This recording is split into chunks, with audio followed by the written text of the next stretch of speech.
Hello everyone, I am Shivani, I am second professional MBA student. तो आज है 28 अक्टूबर। तो ये अक्टूबर सुन के सबसे पहले बच्चों के दिमाग में आ रहा होगा कि हाँ दिवाली आने वाली है नवंबर में। लेकिन पता है उससे पहले आपके दिमाग में एक चीज़ आनी चाहिए कि नवंबर जैसे स्टार्ट होगा आपके नीट के एग्जाम में पूरे पूरे 6 महीने बच जाएंगे। तो ये चीज़ आप फील कर पा रहे होंगे ना।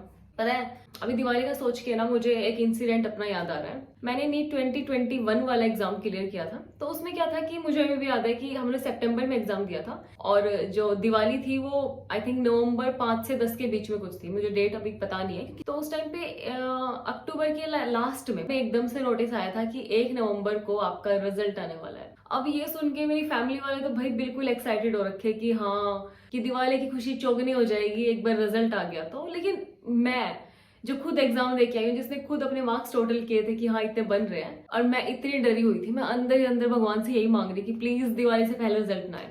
क्योंकि पता है हमें बच्चों को लाइक हमें पता है कि हाँ कितना कंपटीशन है, कट ऑफ की कितनी ज्यादा वाट लग जाती है। घर वाले ये चीज रियलाइज नहीं कर पाते हैं क्योंकि जिसके घर वाले इतने ज्यादा एजुकेटेड नहीं है, जिसको इस फील्ड के बारे में इतना नहीं पता। और सही बताऊं तो मुझे भी इतना नहीं पता था क्योंकि मेरे भी आस पड़ोस गाँव कभी मैंने किसी का सिलेक्शन होते हुए नहीं देखा है। ये चीज मैंने पहले भी आप लोगों से शेयर की है कि मैं हमेशा सोचती थी कि पता नहीं किन बच्चों का सिलेक्शन होता होगा, क्योंकि मेरे कभी किसी फ्रेंड का भी सिलेक्शन नहीं हुआ। गांव आस पड़ोस मतलब पता नहीं किसी ने दिया ही नहीं क्या, मतलब नहीं पता मुझे। तो मुझे तो हमेशा सपने जैसा लगता था कि शायद घर वाले ना 7th 8th में भेज देते होंगे कोचिंग, तभी जाके बच्चों के इतने मार्क्स आते हैं, इतना सिलेक्शन होता होगा। तो कहीं ना कहीं आपके दिमाग में भी चीजें जरूर होंगी, है ना। मुझे कमेंट्स में जरूर बता के जाना ये चीज। तो इस चीज से पता है मैं क्या सोच रही थी कि एक वो दिवाली थी, आज से 2 साल पहले की दिवाली होगी वो, और एक ये दिवाली है। तो जिंदगी कैसे बदल जाती है ना, मैं सिर्फ यही आप लोग के साथ शेयर करना चाह रही हूँ इस टाइम पे कि मैंने अपनी लाइफ के 3 साल वेस्ट कर दिए क्योंकि प्रॉपर गाइडेंस नहीं थी। मैं सोचती थी चलो मैं 6 घंटे पढ़ रही हूँ इनफ है, लेकिन हम अपने लेफ्ट वाले को देखेंगे तो वो 8 घंटे पढ़ रहा होता है, राइट वाले को देखेंगे तो 10 घंटे पढ़ रहा होता है। यानी कंपटीशन है इसमें। आप अपना अपना मत देखो, आपको बाजू वाले का भी देखना पड़ेगा। क्योंकि आप अगर 10 घंटे पढ़ रहे हो लेकिन उन्होंने ज्यादा पढ़ लिया तो वो आगे निकल जाएंगे। तो मेरा भाई जब भी थोड़ा बहुत कम पढ़ने लगता है तो मैं उसको यही बात बोलती हूँ कि देख रो पीट के करेगा या फिर एक बार जी जान लगा के कर दे, करना तो तेरे को है, ये तुझे पता है। तो मैं भी आप लोगों से भी यही चीज बोलूंगी कि एक तो इतनी साल लगा के रो पीट के करोगे, या फिर आपके पास 6 महीने अपनी जी जान लगा दो। आपके ऊपर आपकी फैमिली, आपकी सराउंडिंग, सारी चीजें बदल जाती हैं सिर्फ एक बच्चे के सिलेक्शन से। तो मैंने अभी थोड़ी देर पहले बोला कि प्रॉपर गाइडेंस होनी चाहिए, आपकी एक प्रॉपर डायरेक्शन होनी चाहिए कि मुझे इस डायरेक्शन में पढ़ना है। सुबह उठ गए बेवकूफों की तरह कि भाई जो पढ़ेंगे पढ़ लेंगे, बच गया वो बच गया, तो इससे कुछ नहीं होने वाला। एक प्रॉपर मैनेज पढ़ो कि आज मुझे इतना कंप्लीट करना है, पूरी लिस्ट बनाओ कि हाँ इतने चैप्टर मुझे कंप्लीट करके सोना है आज, तभी जाके एक अच्छे में पढ़ाई हो पाएगी। देखो आपको क्या क्या करना है, मोटा मोटा मैं आपको बताऊं। देखो सबसे पहले मैं उन बच्चों के लिए बोल रही हूँ जिन्होंने बिल्कुल भी नहीं पढ़ा होगा, जो 0 से स्टार्ट करने वाले हैं, जिनको एक ऐसी वीडियो देखने की जरूरत थी कि जो बोल दे उनको कि हाँ तुम्हारा सिलेक्शन हो सकता है। तो हाँ मैं बोल रही हूँ हो सकता है आपका सिलेक्शन। देखो आपको स्टार्ट करना है बेसिक अपनी एनसीईआरटी से। एनसीईआरटी पकड़ लो, एनसीईआरटी पूरी पढ़ लो, क्या बचा। एनसीईआरटी पढ़ने के बाद आपको बुक्स की तरफ नहीं भागना है कि हाँ मैं अलग अलग जाके क्वेश्चन सोल्व करने लग जाऊं, क्योंकि 6 महीने आपको पता है सिलेबस कंप्लीट करना एक बहुत बड़ी चीज है आपके लिए। तो उसके बाद आप पकड़ो पीवाईक्यूज को। पीवाईक्यूज अगर आप 4-5 महीने पहले करने बैठते तो मैं आपको बोलती 36 साल के कर लो, क्योंकि आप तो जितना भी करो उतना कम है आपके लिए, क्योंकि आपका सिलेबस तो कंप्लीट हो गया है। लेकिन अब वाले बच्चों की जब बात करूं जो 6 महीने में बैठे हैं, तो मैं आपको बोलूंगी कि आप 18 साल की पीवाईक्यूज कर सकते हो। तो मैं एक बुक आपको बता देती हूँ 18 साल वाली। तो ये ओसवाल की बुक है 18 ईयर्स की। सबसे पहली चीज कि इसमें तीनों सब्जेक्ट्स कवर है। उसके बाद यहाँ बता रखे हैं कौन से पेपर गिवन है। फिर उसके बाद यहाँ पे गिवन है पूरा एनालिसिस। जब भी पढ़ते हो तो हमेशा देखो कि कौन से चैप्टर से ज्यादा क्वेश्चन पूछ जाते हैं। जो इंपॉर्टेंट जो हाई वेटेज वाले चैप्टर्स हैं उनको पहले करो, जो कम वेटेज वाले चैप्टर हैं उनको बाद में किया करो, ठीक है। उसके बाद जैसे ये 2023 का पेपर है, लास्ट में इसकी ओएमआर गिवन है और ये इसकी आंसर की गिवन है। इसमें क्या है कि जैसे चैप्टर का नाम गिवन है, चैप्टर में कौन से टॉपिक से क्वेश्चन है वो टॉपिक भी गिवन है।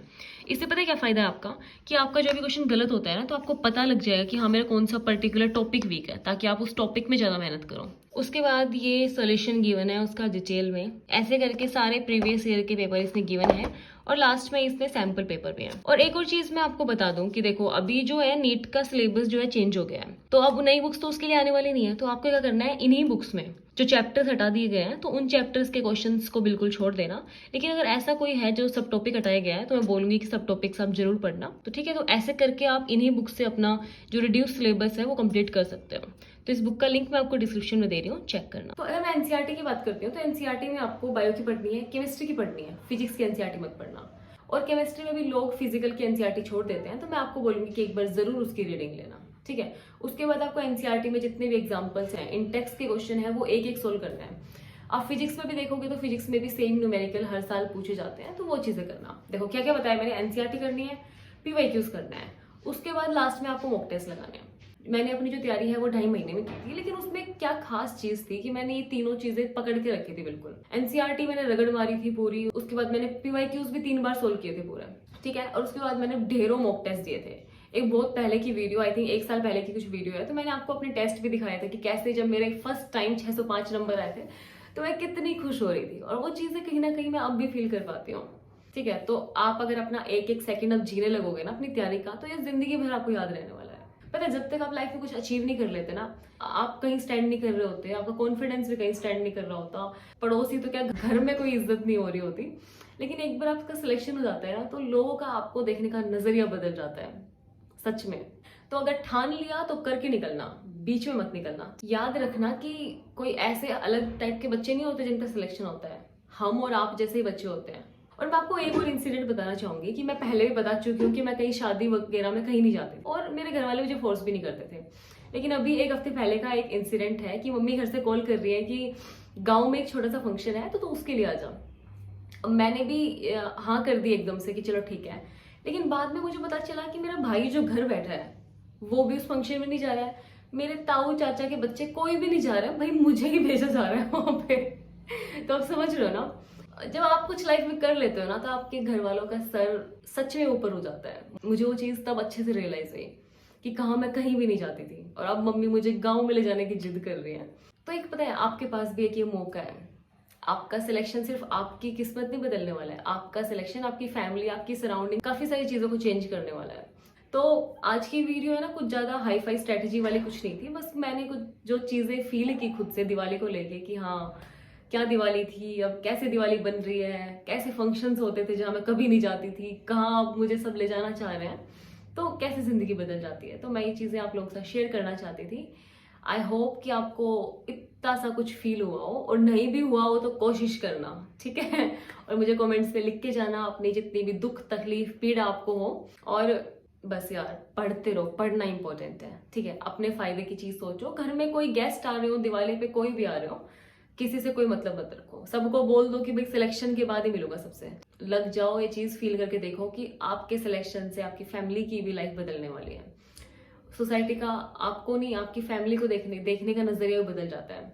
तो अपने लिए करो, अपनी फैमिली के लिए कर दिखाओ, एक बार लग जाओ, अभी लग जाओ, ठीक है। और दिवाली भी इंजॉय करना, लेकिन एक दिन के लिए, ठीक है। अपनी फैमिली के साथ एंजॉय करो। बाय।